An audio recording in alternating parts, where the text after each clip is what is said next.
Il existe de nombreux excellents portefeuilles qui prennent en charge ADA. Dans cette vidéo, nous allons approfondir le portefeuille Eternal. Ce portefeuille est un favori de la communauté et nous allons examiner de plus près certaines de ses fonctionnalités uniques. Pour commencer cette vidéo, voici le portefeuille Eternal ouvert sur mon ordinateur. C'est la suite de la leçon précédente où nous avons vu comment créer le portefeuille. Nous avons abordé la différence entre une clé publique et privée, ainsi que les autres portefeuilles disponibles pour ADA. Cette vidéo aujourd'hui va se concentrer spécifiquement sur Eternal, car c'est le portefeuille que nous utiliserons tout au long de ce cours. Concernant l'interface, nous avons en haut à gauche la possibilité d'ajouter un portefeuille où nous pouvons soit en créer un nouveau, soit en restaurer un existant. Donc, si vous avez déjà une phrase de récupération, vous pouvez l'importer dans le portefeuille Eternal et vous pouvez le faire avec n'importe quel portefeuille. Disons par exemple que beaucoup de gens ont créé un portefeuille Daedalus, mais ils voient vraiment les avantages d'avoir aussi un client léger.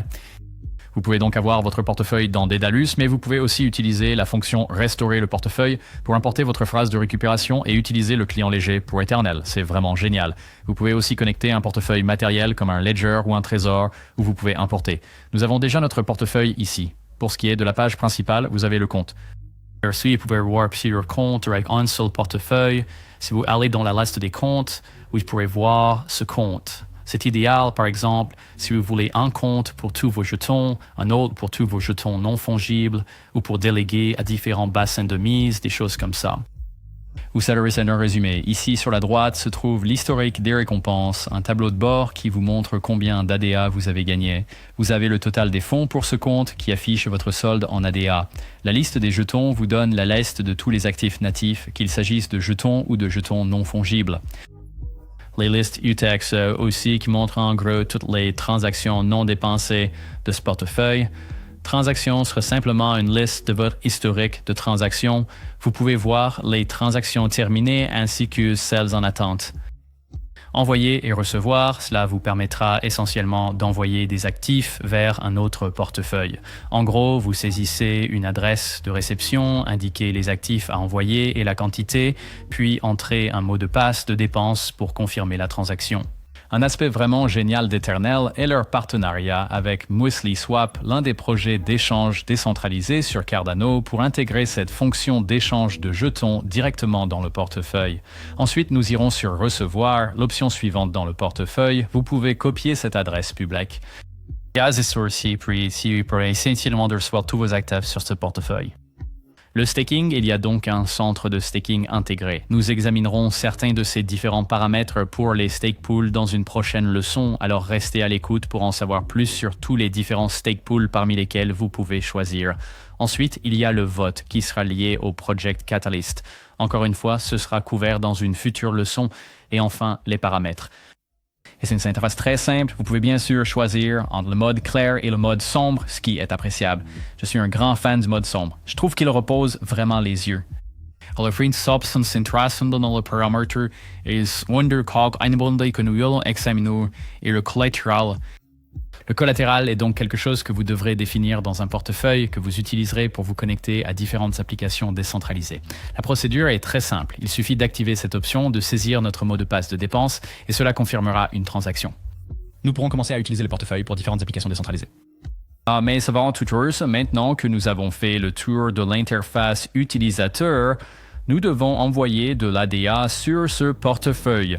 Pour ce faire, rendons-nous sur notre compte Coinbase. C'est le même compte que nous avons utilisé pour acheter nos premières pièces ADA. Ensuite, nous devrons cliquer sur Envoyer et recevoir. Klaus Moderator, ce que nous souhaitons faire ici. Dans ce cas, nous allons envoyer des ADA vers notre portefeuille Eternal. Il est donc indiqué Payer avec Cardano. Nous allons tout envoyer. Ensuite, pour ce qui est de ce qu'il faut saisir dans le champ A, nous devons coller notre adresse publique. Retournons donc sur Eternal, cliquons sur Recevoir et copions cette adresse publique. Pour être sûr de l'avoir bien copié, vérifiez simplement que l'option Copier dans le presse-papier s'affiche, mais j'aimerais aussi vérifier. Adrien devrait toujours être au début et vérifiez toujours les 4 derniers caractères, ici U, W, I, G, N.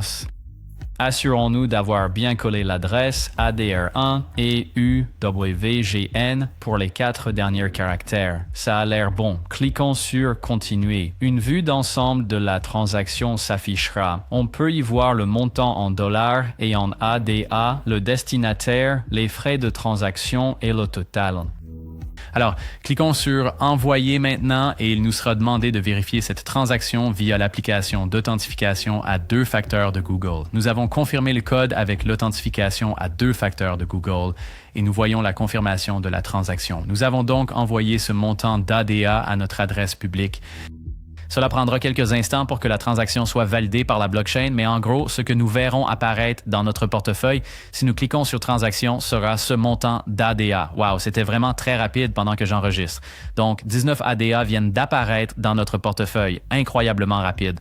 Vous pouvez voir en temps réel, vous savez, cela a pris quelques secondes pour que nous le voyions dans notre portefeuille. Les 19 ADA sont maintenant inexplorables dans notre portefeuille. C'est vraiment génial. Vous savez, il suffit de bien vérifier que vous copiez correctement l'adresse publique du portefeuille et de saisir le bon mot de passe de dépense. Prenez simplement votre temps tout au long du processus. Je sais que souvent, surtout à mes débuts, c'était assez stressant de devoir saisir le mot de passe de dépense et de vérifier que j'avais bien copié l'adresse publique. Je dirais simplement d'y aller doucement, prenez votre temps. En cas de doute, vous pouvez toujours revenir en arrière et vérifier. C'est une bonne pratique, surtout quand on commence à manipuler de plus grosses sommes de crypto. Voilà, c'est tout pour approvisionner le portefeuille et le configurer pour pouvoir utiliser un peu de cet ADA. On peut voir que la transaction indique une confirmation faible, mais tout de même validée par la blockchain. Nous avons un horodatage indiquant la date et l'heure ainsi que le montant d'ADA. Maintenant que nous avons ajouté des fonds dans nos portefeuilles, nous devons pouvoir les utiliser pour interagir avec différentes applications décentralisées sur la blockchain. Je vais donc vous montrer comment définir une garantie et utiliser ce portefeuille pour vous connecter à diverses applications comme des plateformes d'échange décentralisées et des places de marché de jetons non fongibles sur Cardano. Dans les paramètres, Rast, vous le faites dans l'option de collatéral. Pour utiliser ce portefeuille avec différentes applications décentralisées, nous devons activer cette fonction. Il est indiqué « Interagir avec des contrats intelligents nécessite des apports en collatéral ». Définissez-en un ici. Nous avons donc trouvé une sortie de transaction non dépensée de collatéral pour ce compte. Elle sera utilisée lors des interactions avec des contrats intelligents. Dans ce cas, comme il s'agit d'un nouveau portefeuille, tout est prêt. Il suffit d'activer cette fonctionnalité pour commencer à l'utiliser avec diverses applications. Cependant, selon le nombre d'UTXO dans votre portefeuille, vous devrez peut-être saisir un mot de passe de dépense puis confirmer une petite transaction qui mettra de côté un certain montant d'ADA pour servir de garantie UTXO pour différentes applications décentralisées. Maintenant que cette fonctionnalité est activée, c'est tout ce que nous avons à faire ici, puis nous devons cliquer sur cette icône de prise. Cela signifie qu'il s'agira de votre connecteur d'application décentralisée, vous indiquant simplement que c'est le portefeuille qui sera utilisé chaque fois que vous vous connecterez, par exemple, à une place de marché de jetons non fongibles ou à une plateforme d'échange décentralisée. Ce point vert indique qu'il s'agit de ce portefeuille spécifique. Donc, si vous avez plusieurs portefeuilles dans Eternal, vous pouvez voir que ce point vert indique celui utilisé pour différentes applications. Mais c'est essentiellement un bref aperçu du portefeuille Eternal. Restez à l'écoute alors que nous poursuivons notre apprentissage en déléguant à un pool de mise. Alors, bien de voir en utilisant ce portefeuille. Beaucoup de choses intéressantes arrivent dans les prochaines leçons. Si vous avez aimé cette vidéo, n'oubliez pas d'aimer et de vous abonner pour plus de contenu comme celui-ci. Une autre excellente façon de soutenir la création de ce contenu est de déléguer au bassin de mise Kaizen.